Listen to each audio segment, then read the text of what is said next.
A convoy of 78 vehicles carrying around 2,500 CRPF men was plying on the Jammu-Srinagar National Highway near Avantipura in Jammu and Kashmir's Pulwama district. The CRPF men were going to rejoin their duties after returning from their leaves. At around 3:15 p.m. on that unfortunate day, an explosive-laden SUV rammed into that convoy, leading to instant deaths of dozens of soldiers. Eventually, 40 CRPF men were killed in one of the most deadliest terror attacks on Indian forces. Terror group Jaish-e-Mohammed claimed responsibility for the attack that was executed by 22-year-old Ahmed Adil Dar, a local resident of Pulwama, who also died during the strike.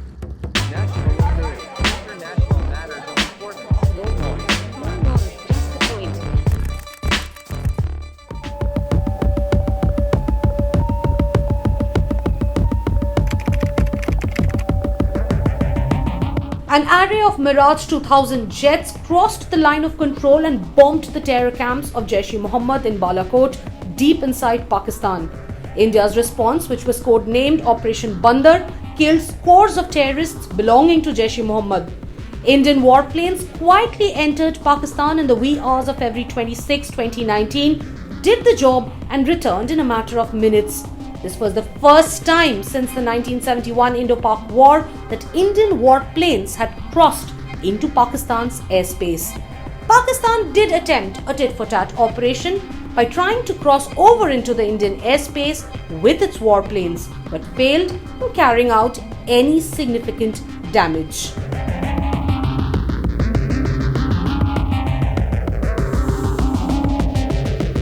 After the Pulwama attack, India rigorously pushed for Pakistan's isolation at the global stage.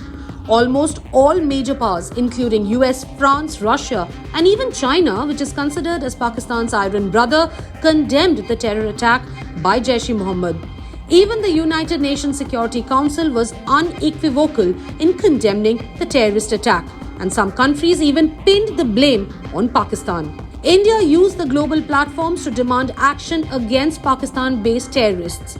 India stringently exposed Pakistan's policy of using terrorism as a state instrument, and a year later, the United Nations blacklisted Jaish chief Masood Azhar, whose terror outfit was responsible for the attack.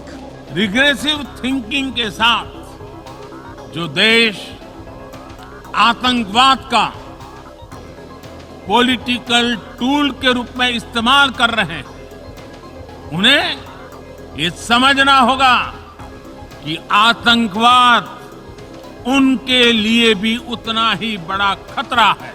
The United States, which used Pakistan as a buffer state for decades to fulfill its strategic interests in Afghanistan, is also moving away from Islamabad.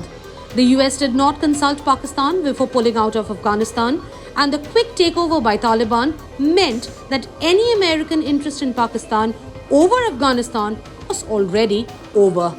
A year later, US President Joe Biden even called Pakistan one of the most dangerous nations, which only brought further embarrassment to the country.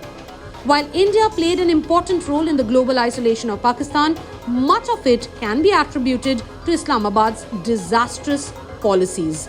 The last 2 years of Imran Khan and the 1 year of Shehbaz Sharif government ensured that Pakistan's situation remains irrecoverable.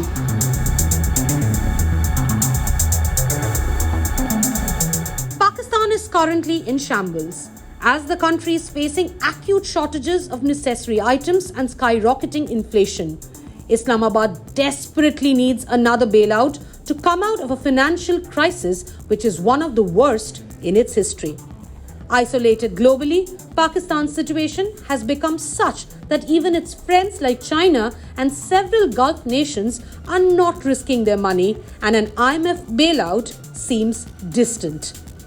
Making matters worse are the frequent bomb blasts by terrorists who Pakistan once trained for its own interests.